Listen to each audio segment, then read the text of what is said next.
పూర్ణ బలముతో యేసయ్యా, పూర్ణ ఆత్మతో దేవా నిన్ను ప్రార్థన చేసినాం తండ్రి దేవా. నీకు స్తోత్రములు దేవా. ఇంతగా మమ్మల్ని హెచ్చించి ఉన్నావు తండ్రి దేవా, నీకు స్తోత్రములు. ఇంతగా మమ్మల్ని కనపరిచి ఉన్నావు తండ్రి, నీకు స్తోత్రములు. ఈ రీతిగా తండ్రి మా కుటుంబంలో తండ్రి మమ్మల్ని రక్షించి తండ్రి యేసయ్యా మమ్మల్ని నిలబెట్టిన రీతిని బట్టి మీకు ఎన్నో వేలాది స్తుతులు దేవా, నీకు స్తోత్రము. ఎవరికి లేని ఘనత దేవా, ఎవరికి లేని అర్హత మాకు ఇచ్చి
సాక్షులుగా మమ్మల్ని నిలబెట్టుకోండి తండ్రి దేవా. మీకు స్తోత్రములు.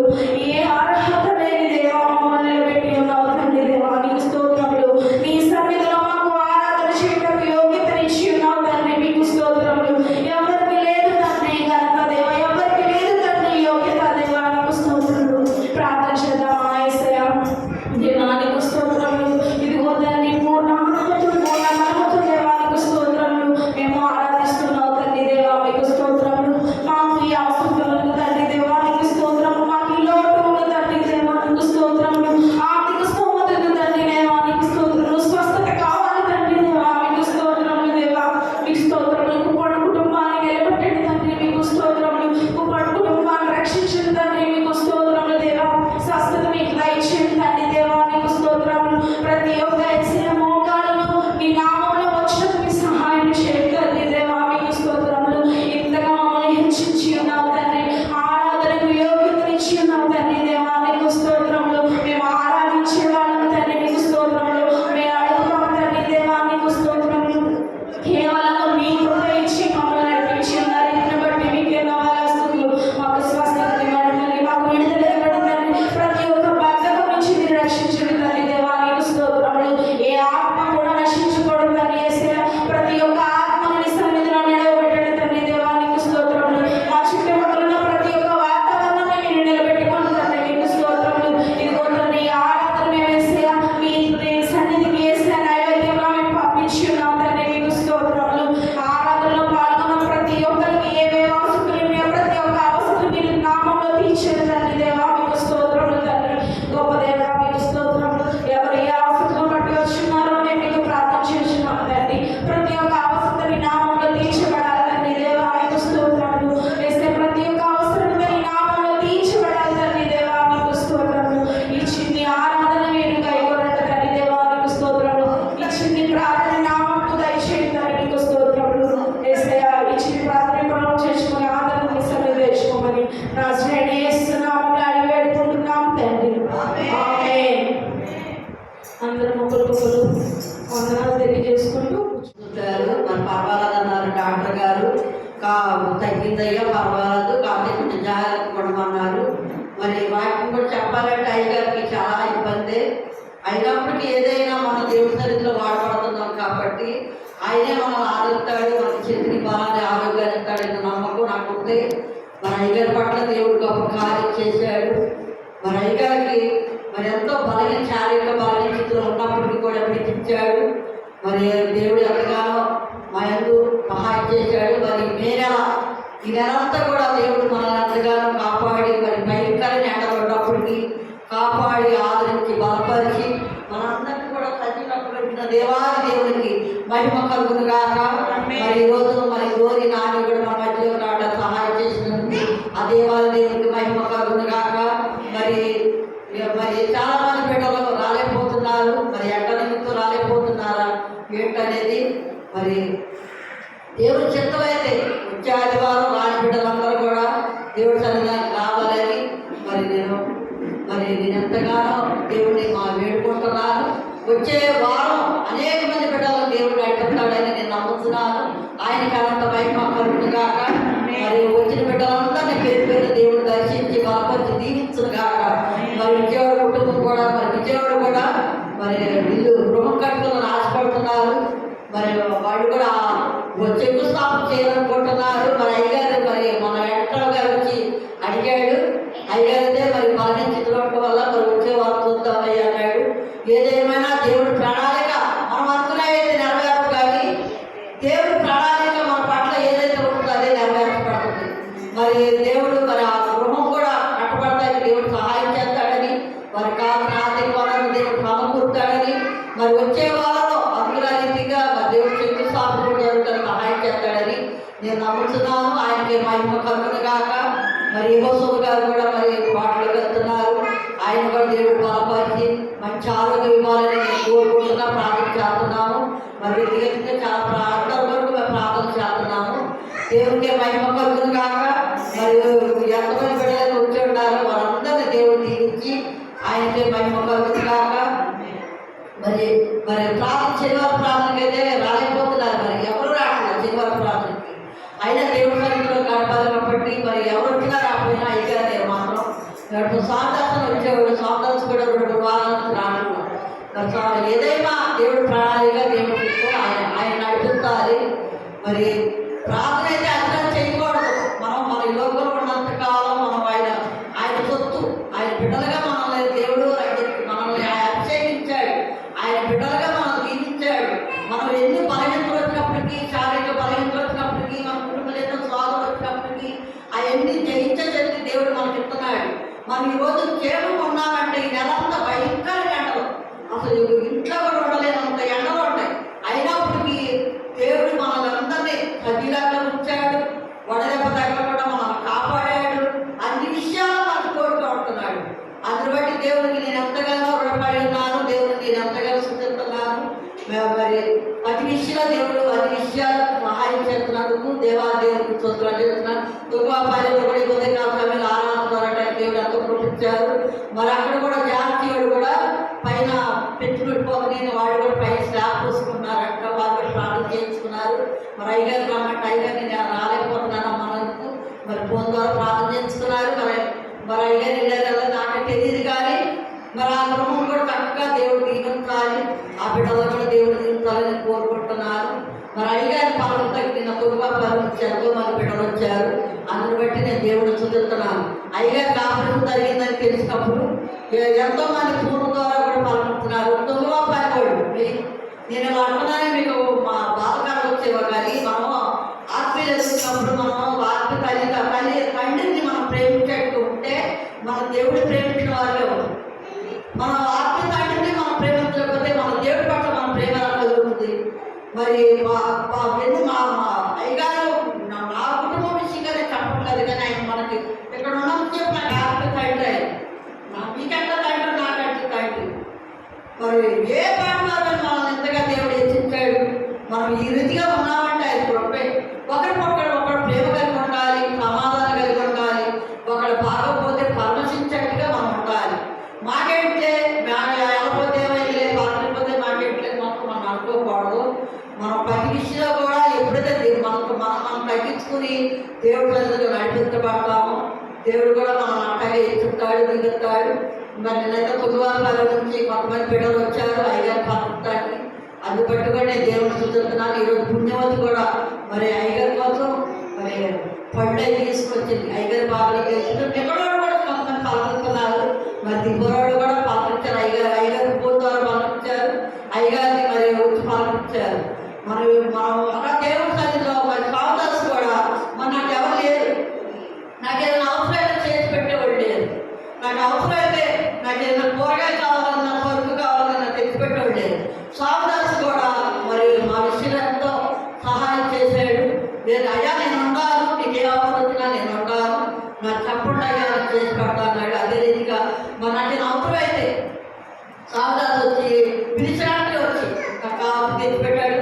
అంతేకాదు సురేష్ కూడా అయ్యా నాకు ఇది అవసరం అయింది అయ్యా అంటే సురేష్ కూడా మన రాత్రులు అందుబాటులో లేకపోయినా సరే సురేష్ కూడా మరి చక్కగా నేను ఏదైతే అది తీసుకోకుండా ఇబ్బంది అనుకోకుండా నేను రాలేనమ్మ గారు మరి నాకు బుధకర్మ గారు అని ఏ రోజు కూడా అనలేదు. మరి ఇంతవరకు సురేష్ కూడా మా పట్ల మరి ఎంతో ప్రేమ చూపాడు. మరి మేము అడిగిన వెంటనే మా కోసం సరుకులు కావాలంటే తీసుకొచ్చి పొద్దుంటే అయ్యా నా పొలం సరుకులు కావాలి, అయ్యా పొలం కావాలి అంటే తీసుకొచ్చి ఇచ్చేళ్ళాడు. నేను అందుని బట్టి దేవుడు చూస్తున్నాను.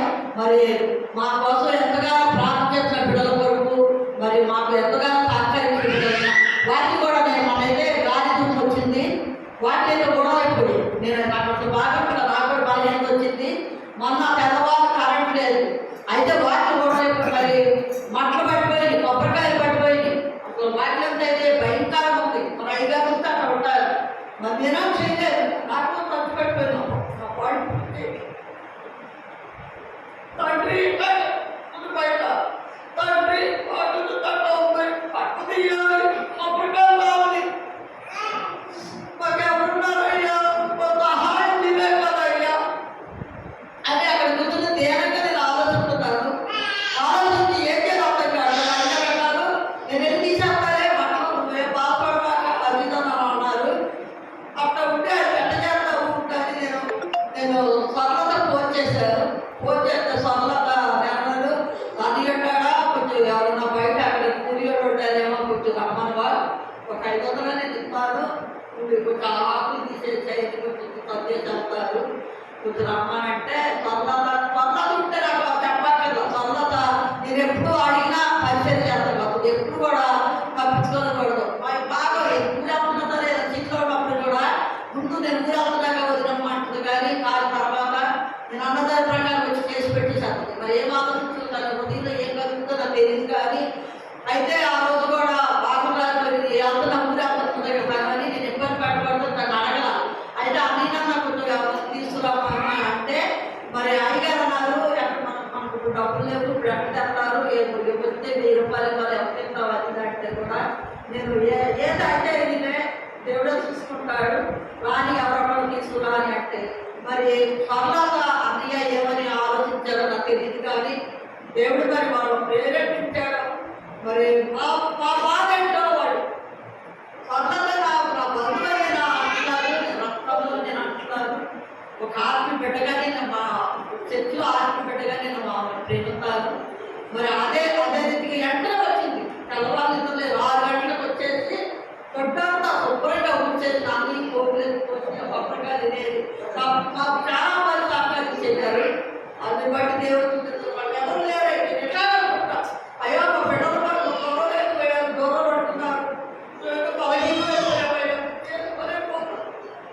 మేము మాకు ఎవరు చేస్తారయ్యా ఎందుకంటే అది గాలి వచ్చి కొద్ది పూట భయంకరంగా వారికి అయితే నేను 9 వారాల నుంచి 4-5 వచ్చారు నిర్మలాన్నామా రమణాన్నామా వెంకటేశ్వరమ్మ అటు నేను అప్పుడు చెప్పను నేను ఎవరికి పని చెప్పను వాళ్ళు గెస్టుగా 5 పాల్గొంటూ వచ్చారని నేను చెప్పను వాళ్ళు ఏమనుకున్నారో చూసి వాటిని చూసి మేము చేస్తామని ఆట చీకులు పట్టి శుభ్రంగా చేసి ఊళ్ళని ఎత్తేసి వెళ్ళారు అందుని బట్టి దేవుడిని నేను ఎంతగా చూస్తున్నాను ఆ బిడ్డలు కూడా దేవుడు వారి కుటుంబాలను కూడా దేవుడు దీపుతారని కోరుకుంటున్నారు మంగళంటే అందరూ ఐక్యతగా ప్రేమ కలిగి ఉండాలి మాకేమవుతుందో లేదు మాకేమో కట్టలేదు అన్నట్టే మనం ఉండకూడదు ఒక మనిషి ప్రేమ కలిగి ఒక ఆదరించి ఎవరికి బాగోలు పెడితే కూడా మనం పట్టించిన వారిగా ఉండాలి పలకించే వారిగా మనం ఉండాలి అలా ఉంటే మన దేవుడి సన్నిధిలో మనం తగ్గించుకున్న వారు అవుతాము ఎవరైతే ఆయన నామంలో మనం తగ్గించుకుని ఉంటామో వారి దేవుడు ఎప్పటికైనా ఎత్తుతాడు వాళ్ళ కుటుంబాలు తీరుతాడు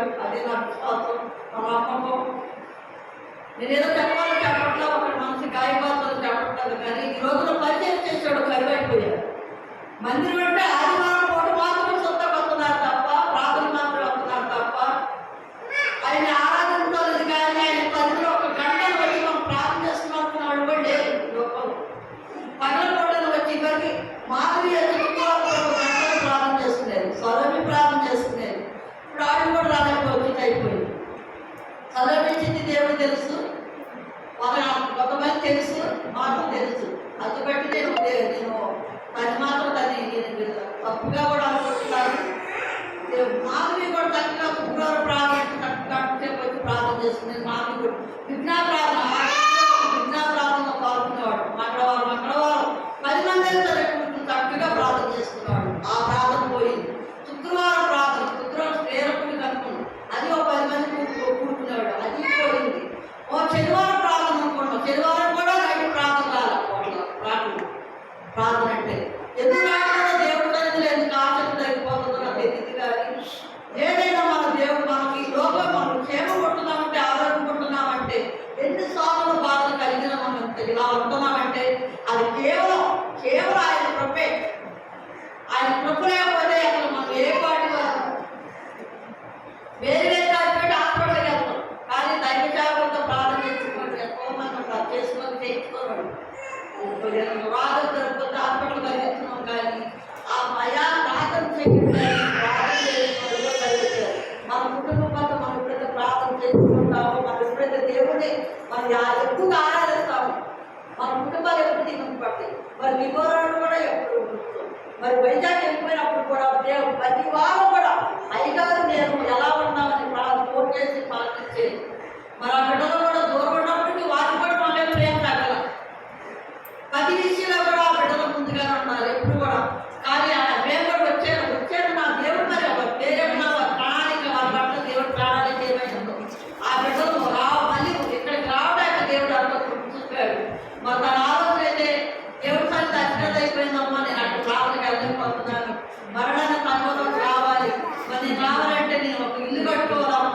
నాకు అట్లా దేవుడు సహాయం చేసేలాగా ప్రార్థన చేయడం అన్న నెల కూడా తిరగకుండానే దేవుడు నడిపించేశాడు. ఇల్లు కట్టుకోకుండానే నడిపించాడు. మేము ఆశ్చర్యపోయాం. ఏంటి ద్వారా ఇల్లు కట్టిన తర్వాత మీ గురించి ప్రార్థన చేస్తున్నాం, మళ్ళావు కదా ప్రార్థన చేయడం, మేము ప్రార్థన చేస్తున్నాం, దేవుడు తప్పకుండా మీకు కోరిక నెరవేరుతాడమ్మా.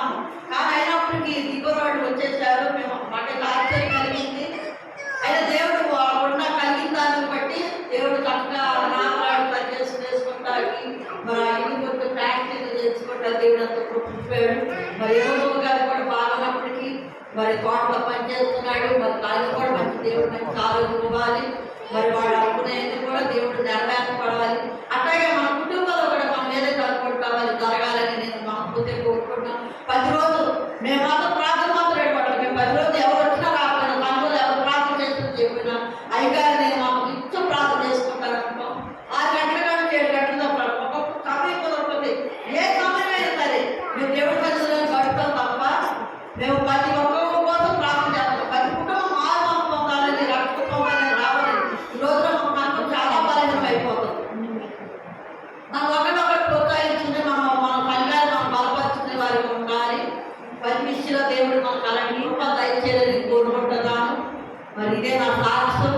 మరి ఈరోజు మన మధ్యలో వాడిపో మరి గ్లోరీ ఉంది. ఈరోజు వాక్య పరిచర్య మరి గ్లోరీ ఉంది. మరి అయ్యగారు అయితే ఎక్కువ మాట్లాడకూడదు కాబట్టి మరి మీ వారంతా కూడా అయ్యగారికి కొంచెం రెస్ట్ ఇవ్వాలని నేను ఆలోచించాను, ఆశపడ్డాను. మరి అక్కడైతే కోమరాగారు వెళ్ళారు వాక్యం చెప్తాకి. మరి అందరు బట్టి కూడా నేను దేవుడు చూస్తున్నాను. మరి మా మధ్యలో వాడి మరి గ్లోరీ ఉంది. గ్లోరీ కూడా దేవుడు మరి కొంచెం గ్లోరీ కూడా దేవుడు వాడుకోవాలని ఆయన వాక్యాలుగా బిడ్డలు బాగుపడాలని వారి కుటుంబానికి ఇవ్వాలని కోరుకుంటున్నాను. మరి అయ్యగారికి అయితే దేవుడు మంచి ఇచ్చేలాగా అందరూ ప్రార్థన చేసి చాలా మంది బిడ్డలు రాలేకపోతున్నారు. వారు బిడ్డల కోసం మనం ప్రార్థన చేస్తే దేవుడు తప్పకుండా నడుపుతాడు. మరి వచ్చేవారం అనేక మంది బిడ్డలు రావాలని నేను కోరుకుంటున్నాను. మరి జాయి వేగన కూడా చదువులో దేవుడు అప్పటికైనా చూపాడు. బిడ్డలు పాస్ అవడానికి దేవుడు సహాయం చేశాడు. మరి సురేష్ వ్యాపారం కూడా దీవించబడాలి. మన కుటుంబం అందరూ ప్రతి కుటుంబం కూడా దీవించబడాలి, ఆశించబడాలి. అటువంటి కృప దేవుడు మనందరికీ దయచేయదు కాక. ప్రతి విషయంలో దేవుడు మనల్ని బలపరచు కాక. ప్రతి విషయంలో దేవుడు మనం తోడుగా ఉండి నడిపించు కాక. ప్రతి విషయంలో దేవుడు మనందరినీ ఆలోచించి బలపరిచి మనకు అన్ని విషయాల్లో సహాయం చేయడు కాక. ఆయనకి అనంత మహిమా కలుగును కాక. ఆయనకి అనంత మహిమా కలుగును కాక. ఆమేన్ ఆమేన్. గ్లోరీ వాక్యం చేస్తుంది. గ్లోరీ ప్రేమతో ఆహ్వానిస్తున్నాం. చిన్న ప్రార్థన చేసుకుందాం. స్తుతి స్తుతి స్తుతి స్తుతి పరిశుద్ధ మీకు స్తోత్రం. గొప్ప దేవుడా మీకు స్తోత్రం. శక్తివంతుడా మీకు స్తోత్రం. బలవంతుడా మీకు స్తోత్రం. ఇదిగో తండ్రి దేవ పాటల్లోనూ వాక్యంలోనూ ఆరాధనలోనూ ఇది వచ్చిన సాక్ష్యంలోనూ మీరు నా తండ్రి దేవానికి స్తోత్రములు. మనల్ని నడిపించిన రీతిని బట్టి మీకు ఎన్నో స్తోత్రం. ఇదిగో తండ్రి వాక్య లేనప్పుడు వాక్య భాగంలో కొద్ది నిమిషాలు ఇచ్చినప్పుడు మీ వాక్యంతో మాత్రం మాట్లాడండి తండ్రి. మా జీవితాలు మార్చుకోవడానికి మీ సహాయం చేయండి. ఇదిగో తండ్రి నన్ను నిలబెట్టి ఉన్నావు తండ్రి. నాకు ఈ సమయం ఇచ్చి ఉన్నావు తండ్రి. దాన్ని బట్టి మీకు స్తోత్రములు. సమయాన్ని బట్టి మీకు స్తుతులు చెల్లిస్తున్నాను. నాతో మీరు మాట్లాడండి, నాలో మీరు మాట్లాడి ఇచ్చింది ప్రార్థన ఫాలో చేసుకుని ప్రతిఫలం దయచేస్తున్నాను నా తండ్రి. ఆమేన్. ఫిలిప్పీలకు రాసిన పత్రిక 3వ అధ్యాయము 13-14 వచనాలు చదువుతాను. సహోదరులారా, నేను ఇదివరకనే పట్టుకొని ఉన్నానని తలంచుకొను. అయితే ఒకటి చేయించున్నాను, వెనుకున్నవి మరచి ముందున్న వాటిని వేగిరపరచు క్రీస్తు యేసునందు దేవుని ఉన్నతమైన తీర్పునకు కలుగు బహుమానము పొందవలనని గురియొద్దకే పరిగెత్తుచున్నాను. హల్లెలూయా. ఈ వాక్యాన్ని మనం పరిశీలన చేసుకున్నట్లయితే ఇక్కడ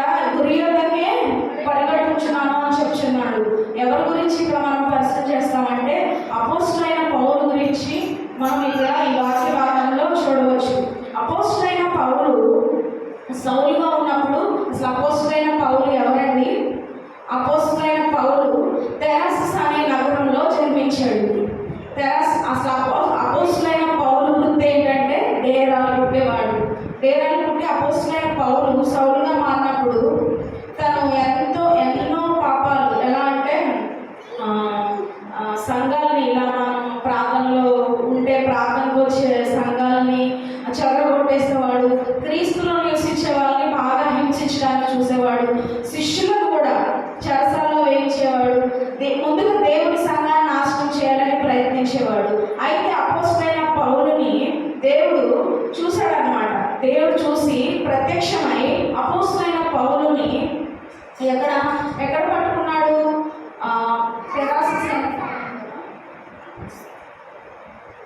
మార్గ మధ్యలో, నమస్కార మార్గ మధ్యలో దేవుడు ప్రత్యక్షమై అపోస్తులైన పౌలుని పురుషులను స్త్రీలను ఈడ్చుకొని పోయి చెరసాలలో వేయించి సంఘమును పాడు చేస్తున్నాడు. పౌలు సౌలుగా మారినప్పుడు ఏం చేసేవాడంటే ఆళ్ళింట ఇల్లింట చోరి పురుషులనేమి స్త్రీలనేమి ఈడ్చుకొని పోయి చెరసాలలో వేశాడు. ఒక్కసారి దేవుడి చేతిలో దేవుడు ప్రత్యక్షమై సౌలుని ఏం చేశాడు? పౌలుగా మార్చేశాడు అనమాట. ఇక నేను చెప్పాలనుకున్నది ఏంటంటే, సౌలు పౌలుగా మారిన తర్వాత ఏం చేశాడు? అతడు ఆఖరికి మార్చబడ్డాడు. ముందుగా దేవుడిని హింసించిన వాడే తర్వాత ఏం చేశాడు? యేసుని నమ్మి జీవితాన్ని మార్చుకున్నాడు, అన్ని జనులకు సువార్త ప్రకటించాడు. కానీ అపోస్తులైన పౌలు చాలా కష్టాలు పడ్డాడు, జైలు శిక్షణ అనుభవించాడు, ఎన్నో ఇబ్బందులు పడ్డాడు. అయినప్పటికీ దేవుని సువార్తను ప్రకటించాలని, దేవుని వైపు నమ్మకంగా ఉండాలని చెప్పని, దేవుని కోసమే జీవించాలని చెప్పని అపోస్తులైన పౌలు దేవుని కోసమే ముందుకి కొనసాగించాడు అన్నమాట. అపోస్తులైన పౌలు లక్ష్యం ఏంటంటే దేవుని యొక్క లక్ష్యం కోసం కష్టపడ్డాడంట.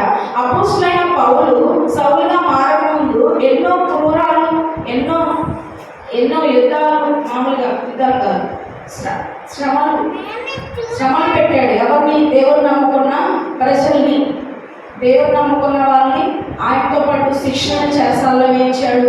దేవుని సంఘాన్ని నాశనం చేయాలని ప్రయత్నించాడు. అలాంటి వారిని దేవుడు పట్టుకొని ఒక లక్ష్యాన్ని చేరడానికి ప్రయత్నించాడు అనమాట. అపోస్తులైన పౌలు యొక్క లక్ష్యం ఏంటంటే దేవుని కోసం కష్టపడాలని అనుకున్నాడు. అతని యొక్క గురి ఏంటి? ఫిలిప్పీలకు 3:13-14 చదివాం కదా. అతని యొక్క గురి ఏంటంట? దేవుని యొక్క పరులో దేవుని యొక్క బహుమానం ఏమని ఇచ్చించాడు? జనాలకి సువార్త ప్రకటించాలి, జనాలు మారు మనసు స్పందించాలి. ఆయనకి ఒకటే లక్ష్యం అన్నమాట, ప్రజలను కాపాడాలనే ఉద్దేశమే పెట్టుకున్నాడు. దేవుడు సౌలుని చూసినప్పుడు తన లైఫ్ చేంజ్ అయిపోయింది అనమాట. తన లైఫ్ ఏ విధంగా మారింది? క్రూరత్వాన్ని, తనలో ఉన్న క్రూరమైన మనస్సును, క్రూరమైన ఒకలాంటి మనసు అంతా తీసేసి మనుషులను మార్చు పౌలుగా దేవుడు మార్చేశాడు అన్నమాట. మనం చూసినట్లయితే అపోస్తులైన పౌలు గురించి మనం తర్వాత ఒకసారి చూసుకున్నట్లయితే డేరాలు కుట్టుకొని అతడు తన జీవనాన్ని కొనసాగించే వ్యక్తిని జనాలకు సువార్త ప్రకటించే లక్ష్యంగా పెట్టుకునేలాగా దేవుడు మార్చేశాడు అనమాట. ఏం చేశాడు? యేసు నమ్మి జీవితాన్ని మార్చేసుకున్నాడు. దేవుని ప్రకటించాలి, దేవుని సువార్త ప్రకటించాలనే లక్ష్యంగానే అపోస్తులైన పౌలు పెట్టుకున్నాడు అనమాట. అన్ని జనులందరికీ సువార్త ప్రకటించాడు. కష్టాల్లో ఉన్న వారిని మార్చేశాడు, శ్రమలో ఉన్న వారిని మార్చేశాడు. ఈ విధంగా మనం చూసుకున్నట్లయితే అపోస్తులైన పౌలు ఫస్ట్ ఏం చేశాడు? తన లక్ష్యం కోసం కష్టపడ్డాడు అనమాట. ముందు క్రూరుడుగా ఉన్నాడు, తర్వాత మార్చబడ్డాడు.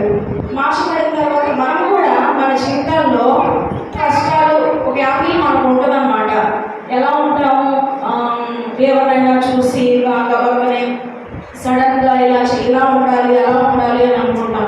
కానీ మనం మన రక్షణ జీవితాన్ని మనం గుర్తు చేసుకున్నట్లయితే ముందున్న దానికి వెనకాలన్న దానికి చాలా చేంజ్ ఉంటుంది. ఆ చేంజ్ మనం పట్టుకొని మన సువార్త ప్రకటిస్తూ దేవుల్లో ముందుకు కొనసాగించబడితే మనతో పాటు మన కుటుంబాలు కూడా రక్షించబడతాయి అన్నమాట. అలాగే నెహెమ్యా 6:3 ఒకసారి చదువు. నెహెమ్యా 6వ అధ్యాయము. అందుకు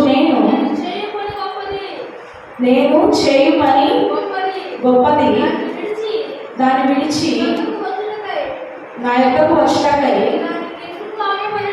దాన్ని ఎందుకు ఆపవలను? నేను రాలేనని చెప్పుటకు దూతలను పంపితిని.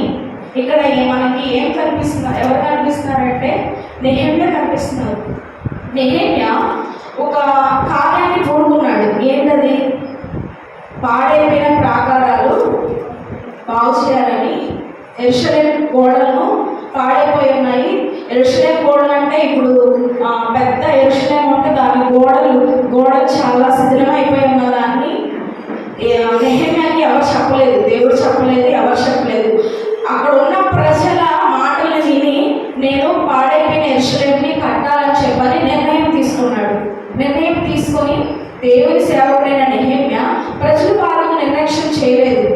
ముందు నెహెమ్యా ఏం చేశాడంటే ఇలా గోడలు పాడైపోయి డైరెక్ట్గా వెళ్ళి ఆ గోడల్ని బాగు చేయలేదు. ముందు ఉపవాసం ఉండి ప్రార్థన చేసుకున్నాడు నెహెమ్యా. ప్రార్థన చేసుకొని తన లక్ష్యం ఏంటి?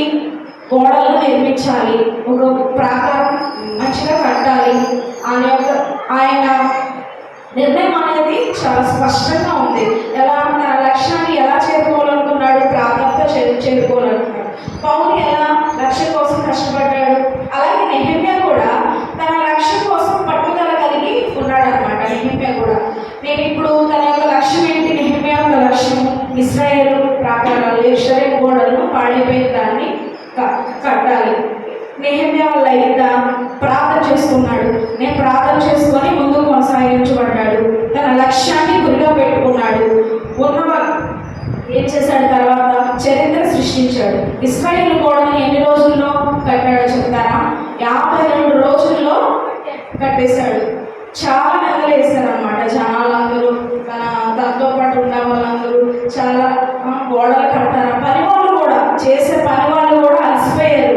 గోడలు కట్టే వాళ్ళు కూడా కడతారా? అది అయినప్పటికీ కూడా నెహెమ్యా ప్రార్థన వల్ల తన నాయకత్వంలో ఇశ్రాయేలు గోడను ప్రాకారాలను నిలబెట్టాడనమాట. అలాగే మన గురు కూడా ఏదై ఉండాలి. మనం ఏదైనా పని పూనుకున్నామంటే, ఇంట్లో ఏదైనా నిర్ణయం తీసుకున్నాము, ఈరోజు వర్క్ చేయాలి, ఇంట్లో ఈరోజు ప్రార్థనకి వెళ్ళాలి కాబట్టి పొద్దున్నే లేచి ప్రార్థన చేసుకొని ఇంట్లో పనులు చేసుకొని చక్కబెట్టుకొని మన శరీరానికి సంబంధించిన వాటి కోసం మనం చేసుకొని ఉన్నాం. మరి ఆధ్యాత్మిక జీవితంలో మనం ఎలా ముందుకు కొనసాగించాము? నెహెమ్యా తన గురించి చూసుకోవాలి. తన చెవిని పడిందంటే ఇశ్రాయేలు గోడలు ప్రాకారాలు పడిపోయి అని చెప్పని నెహెమ్యా ఆలోచించుకొని తనే లక్ష్యంగా పెట్టుకున్నాడు. అలాగే మనం కూడా మన జీవితంలో ప్రార్థన యొక్క బలాన్ని పెంపొందించుకొని విశ్వాసం దృఢంగా పెట్టుకొని ఎలాగైతే నెహెమ్యా 52 రోజుల్లో గోడలు నిర్మించాడో అలాగే మన జీవితంలో కూడా నెహెమ్యా లాగా గురిని, ఒక లక్ష్యాన్ని పెట్టుకొని ఈరోజు చర్చికి ఒక 5 నిమిషాలు లేట్గా వచ్చాం, ఇంకో రోజు ఒక 5 నిమిషాల ముందు వచ్చేసి పరిచయం చేయడంలో తప్పులేదు. తప్పునంటారా? అస్సలు తప్పులేదు. మన లక్ష్యం పెట్టుకోవాలి. మన ఆధ్యాత్మిక జీవితాల్లో మన శరీరానుసారమైన ఈ లోకంలో మనం జీవించిందంతా ఒక నటించేలాగానే మనం అసలమైన జీవితం ఎక్కడుందంటే మనం మరణించిన తర్వాత ఉంది. మనం రక్షించబడ్డామంటే దేవుడు మనల్ని పుట్టించుకొని మన రక్షణలో కాపాడుకున్నాడు దేవుడు. అందుకే మనల్ని ఎందుకు దేవుడు రక్షించుకున్నాడు? మన పక్కన రక్షించుకోవచ్చు కదా, మన పక్కన ఉన్న వాళ్ళు రక్షించుకోవచ్చు కదా, ఆ కుటుంబంలో వాళ్ళు మనల్ని దేవుడు రక్షించబడ్డాడంటే ఒక నిర్ణయం మనలో ఉంది. మనమే కూర్చుని కాదు, పక్కన వాళ్ళకు కూడా మనం నేర్చుకున్న చిన్న చిన్న వర్డ్స్ ఏదైతే ఉన్నాయో, ఆది అందు వాక్యం ఉంది, వాక్యం దేవుడు రక్షించాడు, సృష్టి చేశాడు దేవుడు, సృష్టి అంతా మనం అనుభవిస్తున్నాం, ఈ ఫ్యామిలీ అన్ని అంతా దేవుడే మనకి అనుభవించాడు. అలాగే పక్కన వాళ్ళకి చెప్పుకున్నా ఉన్నామంటే మనము అభివృద్ధి చెందుతాము, మనతో పాటు వేరే వాళ్ళు కూడా రక్షణలో ముందు సాగుతుంది అనమాట. నెహెమ్యా కూడా తన గురించి కాకుండా తన దేశంలో ఉన్న ప్రజలందరి గురించి ఆలోచించి ఏం చేశాడు? 52 రోజుల్లో నిర్మాణం చేశాడు అనమాట. తర్వాత లక్ష్యం ఒకటే. ఎలా ఉంది తన యొక్క లక్ష్యం కోసం పట్టుదలగా నిర్మించి 52 రోజుల్లో నిర్మించాడు అనమాట. మనం కూడా పట్టుదల కలిగి దేవుల్లో ప్రార్థన చేయాలి, దేవుల్లో ఎదగాలి. ముందుగా మనకి ఇది కాదు, ఇంకొక ప్రపంచం ఇంకొకటి ఉంది అని చెప్పని మనం గుర్తించుకొని ప్రతిరోజు అభివృద్ధి పొందడానికి ముందు కొనసాగించలాగా మనం కూడా ఆలోచన చేసుకోవాలన్నమాట. నేను ఒక చిన్న కథ నేను రీసెంట్గా విన్నాను. ఒక కాలేజ్లో స్టూడెంట్స్ విద్య అంటారు కదా, గురి చూసే విద్య అని తెలుసా? గురి అలాంటి విద్య స్టూడెంట్స్ అందరికీ నేర్పిస్తున్నారంట. అయితే గురువు గారు ఉంటారు కదా, చెట్టు చూపించి అందరిని అడుగుతున్నారంట, మీ అందరికీ ఆ చెట్టులో ఏం కనిపిస్తుందంటే అందరూ ఏం చెప్పారంటే, చెట్టులో మాకు కాయలు కనిపిస్తున్నాయి, ఆకులు కనిపిస్తున్నాయి, కొమ్మలు కనిపిస్తున్నాయి, మొక్కలు కనిపిస్తున్నాయి, అన్నీ కనిపిస్తున్నాయి అని చెప్పారన్నాడంట. అయితే ఆ గురువు గారి లక్ష్యం ఏంటంటే పండును కొట్టాలి అన్నదే లక్ష్యం అన్నమాట. ఒక్క ఆయన మాత్రం నాకు పండు కనిపిస్తుంది, నాకు ఇంకేం కనిపించట్లేదు, ఆ పండు ఒకటే కనిపిస్తుందని ఆ శిష్యుడు చెప్పినప్పుడు ఆ శిష్యుడు గురువు అన్నాడు అన్నమాట ఆ పండును కొట్టమని. ఆ గురి ఒక్కటే మనకు కనిపించినప్పుడు ఏమైందంటే ఖచ్చితంగా ఆ పండును కొట్టాడు, కింద పడింది. ఆ గురి ఏమైంది? లక్ష్యం సాధించాడు అనమాట. అలాగే మన జీవితంలో కూడా లక్ష్యం కోసమే మనం పట్టుదల కలిగి ఉండాలి. పౌలు ఏం చేశాడు? లక్ష్యం కోసం కష్టపడ్డాడు అనమాట. అలాగే నెహెమ్యా ఏం చేశాడు? లక్ష్యం కోసం పట్టుదల కలిగి 52 రోజుల్లో ప్రాకారాన్ని నిర్మించాడు అనమాట. అలాగే 1 సమూయేలు 12వ అధ్యాయము 45-40. 1 సమూయేలు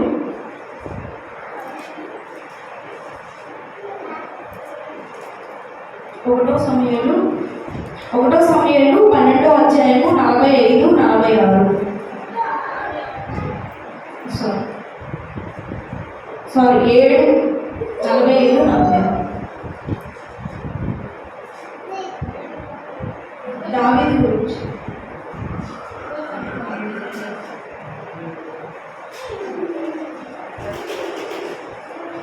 దావీదు గురించి ఉంటుంది చూడండి, 45-46.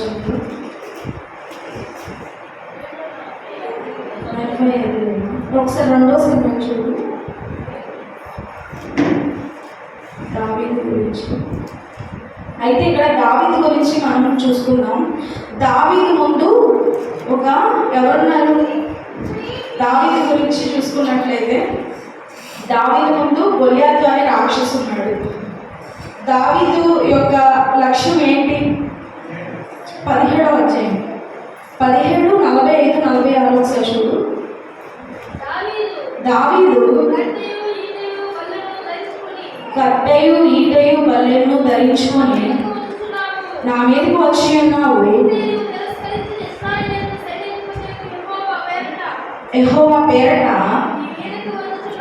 నీ మీదకు వచ్చి ఉన్నాను, ఈ దినమున యెహోవా నిన్ను నా చేతికి అప్పగించును, నేను నిన్ను చంపి నీ తల తగ్గవేతును. ఇశ్రాయేలు దేవుడని లోక నివాసులందరూ తెలుసుకున్నట్లు నేను ఈ దినమున ఫిలిష్తీయుల యొక్క కళేబారులను, ఆకాశ పక్షులను, భూమృగములకును ఇత్తును. ఇక్కడ ఏమైందంటే దావీదు గురించి మనం ఇక్కడ పరిశీలన చేస్తే దావీదు ముందు ఎవరున్నాడు? గొలియాతు అనే రాక్షసుడు ఉన్నాడు అనమాట. ఆయన బాగా శూరుడు. అతడు మొత్తం చుట్టూ కవచాలు వేసుకొని పెద్ద పెద్ద ఆభరణాలు వేసుకొని దావీదు ఎంతవాడు బాలుడు. ఆ రాక్షసుడు దావీదు యొక్క గురేంటి? గొలియాతుని చంపాలి, అతన్ని హతమార్చాలి అని చెప్పని. దావీదు యొక్క లక్ష్యం ఏంటంటే గొలియాతుని చంపాలనే లక్ష్యం కాదు, దేవుని నామం మహిమపరచాలి, ఫిలిష్తీయులు అందరికీ దేవుడే దేవుడని తెలియజేయాలని దావీదు యొక్క లక్ష్యం అన్నమాట. కానీ దావీదు సమస్యను చూడలేదు, గొలియాతుని చూడలేదు. ఆ సమస్యని ఎలా గురిగా ముందుకు కొనసాగించాలని చెప్పని చూశాడు అనమాట. గురి చూసి ఏం చేశాడు? దావీదు రాక్షసుని, గొలియాతు అనే రాక్షసుని చంపేశాడు. మన జీవితాల్లో కూడా గొలియాతు లాంటి ఎన్నో సమస్యలు, అంటే అప్పులు, అనారోగ్యాలు, నిరుత్సాహాలు మన లక్ష్యాన్ని చెప్పేయడానికి చాలా ఉంటాయి. కానీ దేవుని చిత్తాన్ని మనం చూసుకొని ముందుకు కొనసాగిస్తే దావీదులాగా దేవుని నామాన్ని ముందుకు సాధిస్తాం, విజయాన్ని సాధిస్తాం అన్నమాట. దావీదు కూడా గొల్యాతు అనే రాక్షసుని చూడలేదు, దేవుని నామాన్ని మహిమపరచాలని మాత్రమే చూశాడనమాట. దావీదులాగా మనం కూడా ఒక లక్ష్యాన్ని పెట్టుకున్నామంటే ముందుకి కొనసాగించబడతాం. దావీదు ఏం చేశాడు? లక్ష్యం కోసం దేవునిపై నమ్మకం ఉంచాడు. దేవుని మాత్రమే ప్రార్థన చేసి, యెహోవా పేరట నిన్ను ఫిలిష్తీయులకు కళేవారు, ఎవరికి కళేవారు వేస్తారన్నారు? ఆకాశ పక్షులకి. అలాగే తలను హతమార్చాడు, ఫిలిష్తీయులు ఆకాశ పక్షులకు వేశాడు అన్నమాట. అప్పుడు ఫిలిష్తీయులు అందరూ హ్యాపీగా సంతోషంగా దేవుని రాజ్యాన్ని వెతికి దేవుడిని నమ్మారనమాట. అలాగే మనం కూడా లక్ష్యం కోసం మనం ప్రార్థన చేస్తూ ముందుకు కొనసాగించాలి. అపోస్తలుడైన పౌలు ఏం చేశాడు? తన లక్ష్యం కోసం కష్టపడ్డాడు, విశ్వాసులందరినీ కాపాడాడు, రక్షించబడ్డాడు. అలాగే నెహెమ్యా కోసం కూడా లక్ష్యం కోసం పట్టుదలగా గోడలు నిర్మించాడు. లక్ష్యం కోసం ఎటువంటి వెనక్కి తిరగకుండా, వాళ్ళు నిర్మించిన పని వాళ్ళు అలసిపోయినా సరే అలసిపోకుండా లక్ష్యం కోసం ముందుకు సాగాడు అనమాట. దావీదు కూడా లక్ష్యం మీద నమ్మకం ఉంచి ముందుకు కొనసాగించబడ్డాడంట. మనం విశ్వాసమైన మనం కూడా మనం విజయం పొందాలంటే ఏం చేయాలంటే ఫస్ట్ దేవుని మహిమపరచాలి. ముందుగా దేవుని మహిమపరచాలి. నెక్స్ట్ క్రీస్తుని పోలి నడుచుకోవాలి, క్రీస్తుని ప్రకటించాలి. మన ప్రభు అయిన యేసు క్రీస్తు ఈ లోకానికి ఎందుకు వచ్చాడు? ఒకసారి లోక సువార్త 19వ అధ్యాయము 10వ వచనం ఒకసారి మనం చూసుకున్నట్లయితే, నశించిపోయిన దానిని వెతికి రక్షించుటకు మనిషి కుమారుడు వచ్చునని అతనితో చెప్పాడు. మన ప్రభు అయిన యేసుక్రీస్తు జన్మం మామూలు విషయం కాదండి. అసలు దేవుని గురించి చెప్పాలంటే అసలు మామూలు విషయం కాదు. ప్రభు యొక్క యేసుక్రీస్తు మన లోకానికి వచ్చాడు. ఒక కన్యక గర్భానికి అనుభవించి ఒక కన్యక గర్భాన్ని ధరించి వచ్చాడు. పాపను రక్షించడానికి ఆయన జన్మెత్తాడు. ఎక్కడ? బెత్లెహేము అనే ఊర్లో పశువుల పాకలో జన్మెత్తాడు.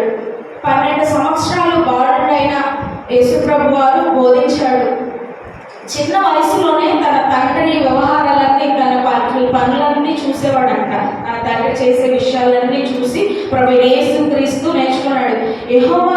యోహాను ద్వారా బాప్తిసం పొందాడు ప్రభు యేసుక్రీస్తు వాడు. తర్వాత పరిశుద్ధాత్మ అభిషేకం పొందాడు. తర్వాత ఏం చేస్తాడు? ప్రభు యేసుక్రీస్తు సువార్తను ప్రకటించాడు. సువార్తను ప్రకటించినప్పుడు ప్రజలకు బోధించాడు. కొండ మీద ప్రసంగాలు చేశాడు. దారి మార్గంలో ఎక్కడైనా వెళ్తే దారి మార్గంలో నిల్చుకొని ప్రసంగం చేసేవాడు. క్షయవ్యాధుల్ని విశ్వాసులుగా మార్చాడు. రోగులను స్వస్థపరిచాడు. అందులకు చూపించాడు. మృతులను సైతం లేపాడు. 5 రోజులు ఏం చేశాడు? 500 మందికి ఆహారం పెట్టాడు. అలాగే తను వచ్చిన తర్వాత జన్మించడమే కాదు, బోధ చెప్పడమే కాదు, 12 మంది శిష్యులను ఎన్నుకున్నాడు, ఏర్పరచుకున్నాడు, తన సేవకులుగా సిద్ధం చేసుకున్నాడు. పరిచర్యలు దేవుడు ఒక జన్మ అనేది ఒక విధంగా సాగిపోలేదు. పరిచర్యలు వ్యతిరేకించారు. జనాలు అపార్థం చేసుకున్నారు. అయినప్పటికీ దేవుడు యొక్క లక్ష్యం ఏంటంటే మన పాపాల కోసం, మన బాధల కోసం సిలువ పైన మన బాధలన్నీ భరించాడు అనమాట. తండ్రి చిత్తానికి మాత్రమే లోబడ్డాడు. మన పాపాల కోసం ఆయన బాధపడి సిలువ మీద మోయబడ్డాడు. తర్వాత పునరుద్ధానుడై లేచి పునరుద్ధానం పొంది 3వ రోజే నేను లెగుస్తానని చెప్పి 3వ రోజే ప్రభు యేసుక్రీస్తు మన పాపాల కోసం సిలువలో వేలాడబడి ఎంతగానో సిలువపై రక్తాన్ని కార్చి 3వ రోజు లేస్తానని చెప్పిన వాడు లేచాడు, మరణాన్ని జయించాడు, అల్లా పరలోకానికి ఆరోహణమయ్యాడు. శిష్యులను ఆశీర్వదించి పరలోకానికి ఆరోహణమయ్యాడు. మళ్ళీ దేవుడు వస్తాడని నమ్ముతున్నారా? మీరందరూ నమ్ముతున్నారు, నమ్మాలి. ఎందుకంటే దేవుడు మన లోకానికి వచ్చి ఎలా అయితే అందరిని రక్షించబడ్డాడు, అందరికీ తెలియబడ్డాడో మనకి అందుకనే క్రీస్తు పూర్వం క్రీస్తు శకం అనేది వచ్చింది. అది మనకు ఒక మాదిరిగా మనం పెట్టుకుంటే చాలు. ఎందుకు వచ్చాడు? తన తండ్రి చిత్తాన్ని నెరవేర్చాడు. దేవుని యొక్క ప్రథమ లక్ష్యం ఏంటంటే ఎవరైతే ఉన్నారో వాళ్ళందరినీ రక్షించాలి. వ్యభిచారులను రక్షించాడు. అందరినీ, దేవునికి వ్యతిరేకించబడ్డ వాళ్ళందరినీ రక్షించాడు. ఎవరు కూడా దేవునికి అసాధ్యం, అసలు దేని కూడా దేవునికి అసాధ్యమైన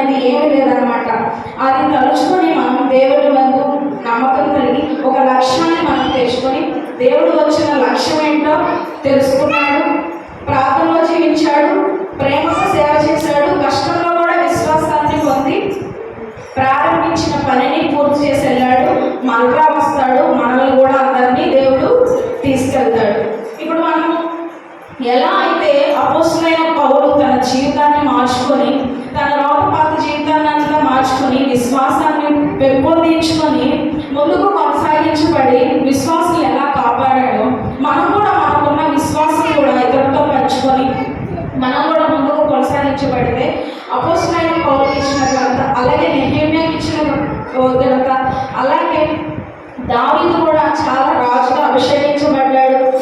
నెహెమ్యా గురించి మనం చూసుకున్నాం, అపోస్తలుడైన పౌలు గురించి, అలాగే దావీదు గురించి, ప్రభువైన యేసుక్రీస్తు వారి గురించి అంతా మనం తెలుసుకున్నాం. ఆ రీతిగా కూడా మనం ముందుకు మన జీవితాలను కొనసాగించి ముందుగా మనం క్రీస్తుని పోలి నడుచుకోవాలి. దేవుడి నామాన్ని మాత్రమే మహిమపరచాలి, సువార్తను ప్రకటించాలి.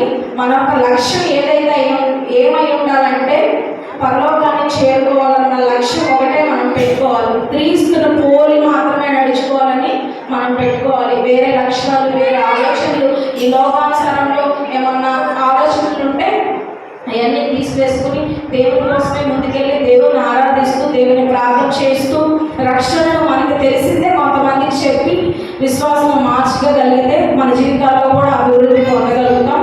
దేవుని మాదిరిగా మనం ఉంటాం, పరలోకాన్ని చేరుకుంటాం. ఈ చిన్న వాక్యం దేవుడు దీవించుకున్నాక ఆమేన్.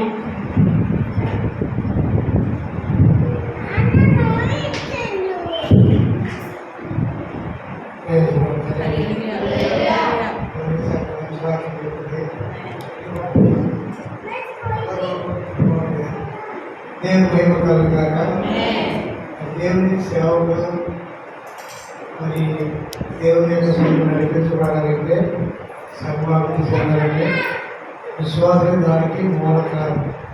నెహెమ్యా ఉన్నాడు కదా, అప్పుడు విశ్వాసే యాజకుడా, విశ్వాసే యాజకుడైనా విశ్వాసం ఒక రాజుగారి దగ్గర జాబు చేస్తాడు. ఏంటా జాబు?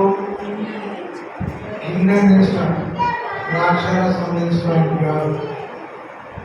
చిన్న జాబు చేసుకుంటూ దేవుడి పరీక్షలో ఎంత బాధ కలిగి ఉన్నాడో చూడండి. యెరూషలేము గురించి ఉన్నప్పుడు ఆయన బాధ ఎంత అంతా కాదు. 1వ అధ్యాయంలో 5వ వచనం చూస్తే నెహెమ్యా గ్రంథంలో ఎట్లాగా ఆకాశమందున్న దేవునికి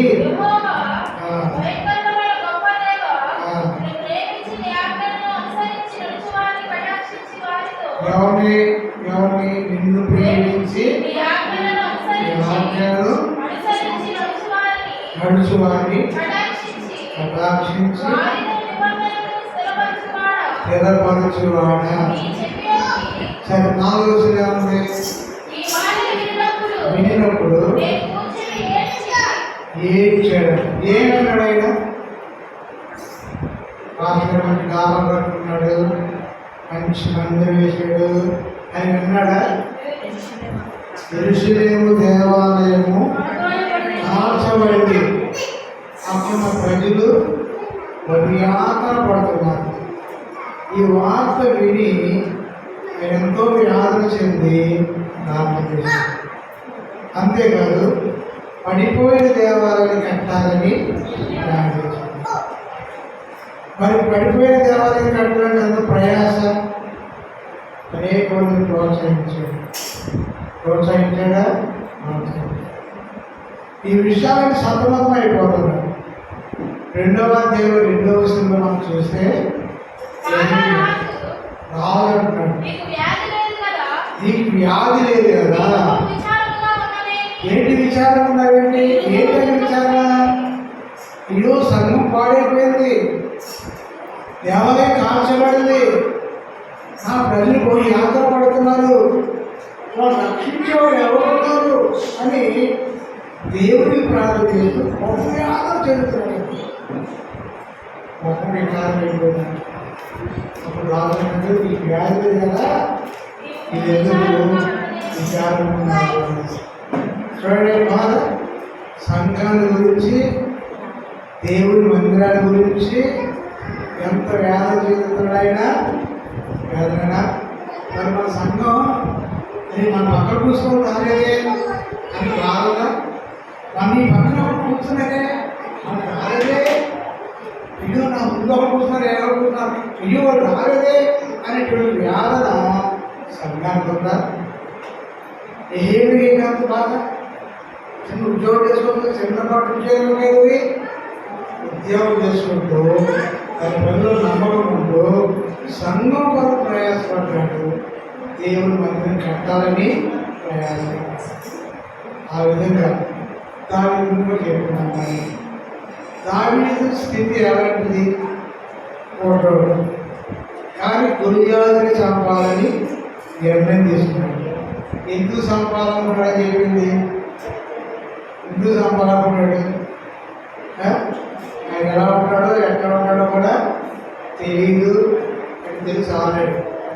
ఎందుకంటే ప్రజలు యుద్ధ భూమిలో ఉన్నప్పుడు ఇశ్రాయేలు ప్రజలందరినీ కూడా ఎదిరిస్తున్నాడు, వధిస్తున్నాడు. వాళ్ళ దగ్గర అందరూ మారిపోతున్నారు. వాళ్ళందరూ కూడా యుద్ధ భూమిలో ఉన్నారు. వాళ్ళు ఏం చేయలేకపోతున్నారు. అప్పుడు రాజుగా ఉన్నాడు, ఎవరైనా సరే ఆ గొలియాతు కనుక చంపితే ఆ చంపినటువంటి వాడికి ఆ కూతురు నుంచి పెళ్లి చేసి ఆ రాజ్యంలో సంపించాలి. ఏమని చంపితే గొలియాతు 600 ఏళ్ళు చెప్తున్నాడు. అతను చంపడానికి ఎవరు ముందుకు వచ్చాడు? దావీదు. చంపడానికి ఆయుధాలు కావాలి, నమ్మకం కావాలి, అపాయం కలగకుండా బ్లేడ్ ప్రూఫ్ కావాలి. కానీ అన్నీ రాజు సమకూర్చాడు. కానీ వేసుకుంటారు నా వల్ల కాదు, నేను వేడేదిగా నాకేమవుతుంది పడితే చిన్న రాయడంతో వేసుకున్నావో ఈ విధంగా దావీదు కూడా దేవుడి నామానికి కనపడించాడు. 40 దిశలో అన్నమాట. యుద్ధం చేసేది దేవుడే. దేవుడే దేవుని పక్షంగా ఉంటే మన పక్షంగా దేవుడు. దేవుని ప్రేమిద్దాం, దేవుని ఎదుగుదల ముందుకి నడిపించబడదాం. ఇంకా అందరూ సాక్ష్యం చెప్పేటందరూ ఏం చేశారో ఎలా చేశారని ఆ విధంగా ప్రభు సర్వం ముందుకు సాగుతుంది. నడిపించబడదాం. వచ్చే వారం మనకి ఏంటి సపరేట్ మళ్ళా తప్పనిసరి వెళ్ళి ఒక ప్రోత్సహించండి, దాంట్లో చెప్పండి. మరి స్వామి వెళ్ళిపోతారు అన్నాడు. అలా కాకుండా ప్రభు రాకుండా దగ్గరలో ఉంది కాబట్టి అందరూ కూడా సమకూర్చి దేవుని సభలో ముందుకి నడిపించబడతాం. దేవుని మహిమకరంగా మంచి వాక్యం గ్లోరీకి మనందరూ కూడా ఉన్నారా? దేవుని మహిమకరంగా ఆశగా ఎంత సంపూర్ణ నేను స్తోత్రం సరిగా మంచి వాక్యాన్ని అందించే ప్రభు దేవుడు పెరిగాను తెలుసుగా ప్రార్థన చేస్తున్నాం. సహాయంలో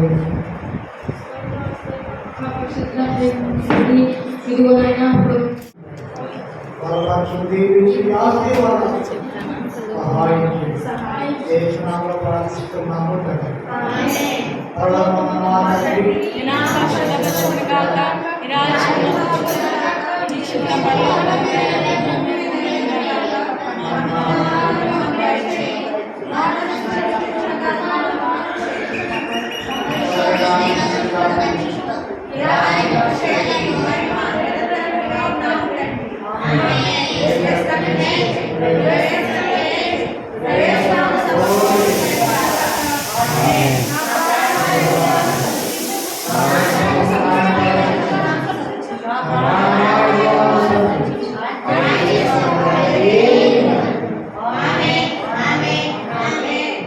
దేవుని ప్రేమ, మన ప్రభువును మన రక్షకుడైన యేసుక్రీస్తు కృప, పరిశుద్ధాత్మ సహవాసం ఇప్పుడు మర్యాదలు కూడిన మనకి పూర్వ సకల పరిశుద్ధులకు సదా తోడై ఉన్నదన్న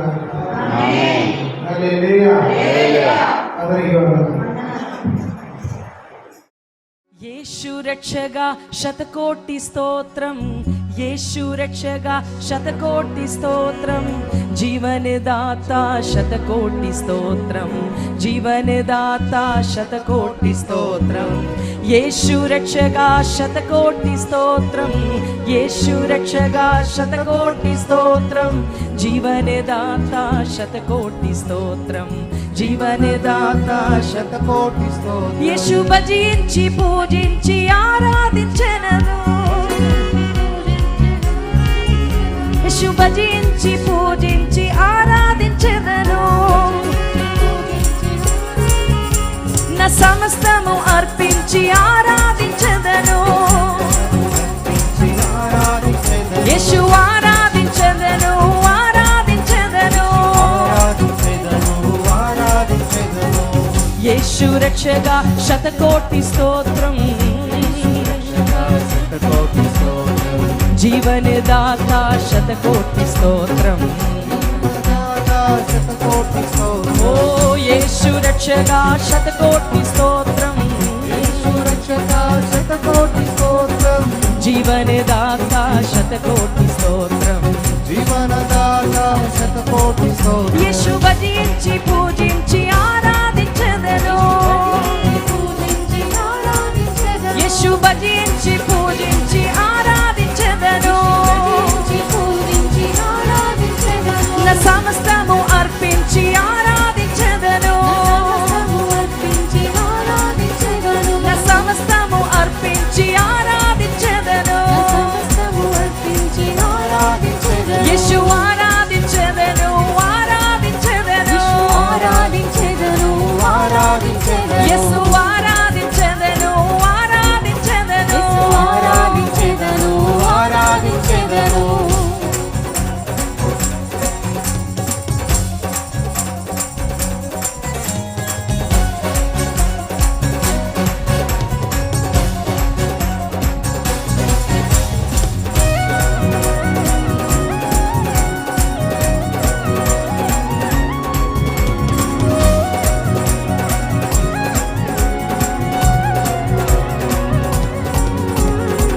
శౌర్యుడు నా ప్రాణ ప్రియుడు, శౌర్యుడు నా ప్రాణ ప్రియుడు, నన్ను రక్షింపు నరరూపమెత్తడు, నన్ను రక్షింప నరరూపమెత్తడు, నా సిల్వ మోసి నన్ను స్వర్గలోకమెక్కించాడు, నా సిల్వ మోసి నన్ను స్వర్గలోకమెక్కించాడు, చల్లాని దేవుడు నా చక్కని యేసుడు, చల్లాని దేవుడు నా చక్కని యేసుడు, యేసు రక్షగా శతకోటి స్తోత్రం, జీవనదాత శతకోటి స్తోత్రం. ఓ యేసు రక్షగా శతకోటి స్తోత్రం, జీవనదాత కోటి కోటి స్తోత్రం, కోటి కోటి స్తోత్రం.